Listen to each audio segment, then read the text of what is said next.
నమస్కారం, అశోక్ టీవీకి స్వాగతం.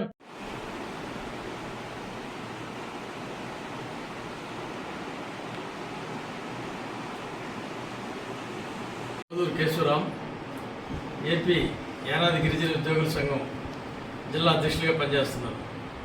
ఈరోజు రాపూర్ మండల ప్రాంతీయ కార్యవర్గ సమావేశం సందర్భంగా మేము ఇక్కడికి రావడం జరిగింది.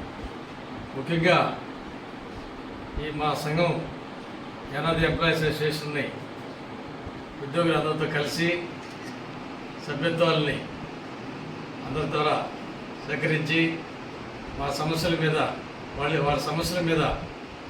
మేము వాళ్ళ సమస్యలు తెలుసుకునేదానికి ఇక్కడ రావడం జరిగింది. ముఖ్యంగా ఇప్పుడు ఇటీవల సుప్రీంకోర్టు ఒక జడ్జిమెంట్ ఇచ్చింది. ఎస్సీల్లో వర్గీకరణ జరపండి, ఏబిసిడీలుగా చెప్పడం జరిగింది. అది మేమందరం స్వాగతిస్తున్నాం.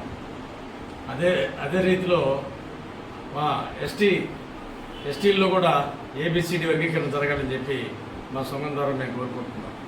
ఎందుకనంటే రాజ్యాంగం మాకు ఎస్టీలంతా 35 కులాలు చేర్చడం జరిగింది. ఎస్టీ జాబితాలో 35 కులాలను చేర్చడం జరిగింది.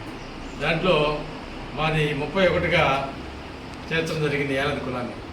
అంటే అత్యంత దయనీయ పరిస్థితిలో ఉన్నటువంటి కులం ఇది. ఈరోజు కూడా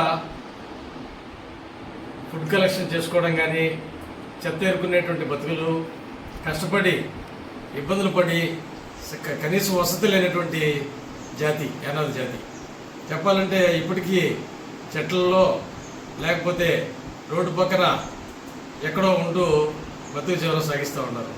వాళ్ళ గురించి ప్రభుత్వం ఎన్ని చర్యలు తీసుకున్నా డెవలప్ కాలేని పరిస్థితి. అధికార యంత్రాంగం కూడా ఏదో మేము చేస్తున్నాం వాళ్ళకి చెప్పడమే కానీ వాళ్ళు సరైనటువంటి న్యాయం జరగలేదు.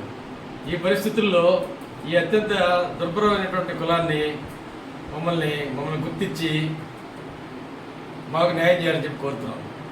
అంటే ఎస్టీలో ఏబిసిడి వర్గీకరణ చేసి ఎన్నో ఉన్నాయి మాకంటే ముందు వరుసలో. వారు దాదాపుగా బీసీలతో పోటీపడి బాగా డెవలప్ అయినటువంటి వాళ్ళు. మేము మాత్రం అత్యంత వెనకబడిన వాళ్ళని.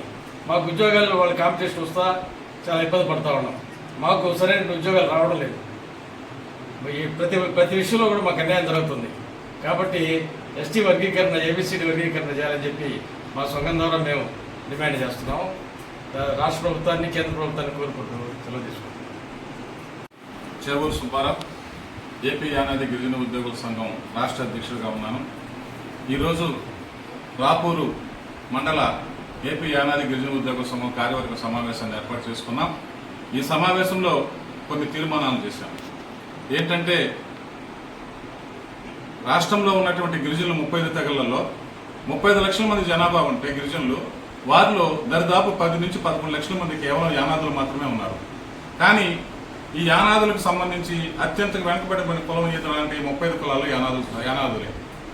ఇప్పుడు మేము గౌరవ సుప్రీంకోర్టు ధర్మాసనం ఇచ్చినటువంటి తీర్పు మేరకు ఎస్సీ వర్గీకరణతో పాటు ఎస్టీ వర్గీకరణ కూడా చేస్తే ఈ యానాదులు కూడా విద్యలో కానీ అన్ని రంగాల్లో, ఉద్యోగ రంగాల్లో ముందుకొస్తారని చెప్పి మా సంఘం తరఫున మేము ప్రభుత్వాన్ని ఎస్సీ వర్గీకరణతో పాటు ఎస్టీ వర్గీకరణ చేసి యానాదులకు న్యాయం చేయాలని చెప్పి కోరుతున్నాం. ఎందుకంటే మాకు ముఖ్యంగా ఉన్నటువంటి తెగలలో ఎక్కువ భాగం ఏజెన్సీ ప్రాంతాల్లో గిరిజనులు ఉన్నారు. ఏజెన్సీ ప్రాంతాలు ఉండేటువంటి గిరిజనులలో వాళ్ళకి ప్రతి ఒక్కరికి జీవో నెంబర్ 3 ప్రకారం అక్కడ వాళ్ళకే స్థానికులకు ఉద్యోగాలు వచ్చేస్తున్నాయి. అలాగే అక్కడ ఉండేటటువంటి వారికి రాజకీయంగా, ఉద్యోగపరంగా, అలాగే అభివృద్ధి చెందే దాంట్లో కూడా అక్కడ వారి పొలాలు వాళ్ళే చేసుకున్న హక్కు ఉంది గిరిజనులు. కాబట్టి ప్రతి ఒక్కరు అక్కడ గిరిజనులు వాళ్ళు అటవీ ప్రాంతంలో ప్రతి ఒక్కరూ భూమిని చదును చేసుకుని పంటలు పండించుకుంటూ ఒక రకమైన జీవితాన్ని అనుభవిస్తున్నారు. కానీ ఈ మైదాన ప్రాంతంలో ఉండేటువంటి యానాదులు మాత్రం ఎక్కడ వేసిన గొంగలు అక్కడే ఉండి వీరికి ఎలాంటి ఆర్థిక స్తోమత లేకుండా, కనీసం విద్యా ఉద్యోగాల్లో రిజర్వేషన్ లేకుండా ఈ విధంగా చేశారు. కాబట్టి మేము ముఖ్యంగా కోరుకునేది ఏంటంటే రాష్ట్ర ప్రభుత్వం వెంటనే ఆలోచన చేసి యానాదులకు తప్పనిసరిగా వర్గీకరణ అవసరం. వేరే కులాలకేమో మాకు అనవసరం, కానీ యానాదులకు మాత్రం రాజకీయంగా మాకు కానీ విద్యా ఉద్యోగాల్లో రిజర్వేషన్ ఏబిసిడి చేసి యానాది కులానికి న్యాయం చేయాలని చెప్పి ఈ సభాముఖం, ఈ పత్రికా విలేకరుల సమావేశంగా కోరుతున్నాం. నేను యానాది ఉద్యోగ సంక్షేమ సంఘం జిల్లా కార్యదర్శిగా పనిచేస్తున్నాను. ఈరోజు ఈ సమావేశం ఏర్పాటు యొక్క ముఖ్య ఉద్దేశం రాపూర్ మండలంలో పనిచేస్తున్నటువంటి యానాది ఉద్యోగులందరినీ ఐక్యం చేసి యానాది జాతిని అభివృద్ధి పథంలో నడిపేందుకు చేయవలసినటువంటి కృషిని తీసుకోవడం జరుగుతుంది. అదేవిధంగా మండలంలో పనిచేస్తున్నటువంటి ప్రతి ఒక్క ఎంప్లాయీ దగ్గరికి వెళ్ళి సభ్యత్వ నమోదు కార్యక్రమాన్ని జయప్రదం చేస్తాం. ఈ సందర్భంగా వాళ్ళందరికీ కూడా పిలుపునిస్తున్నాం.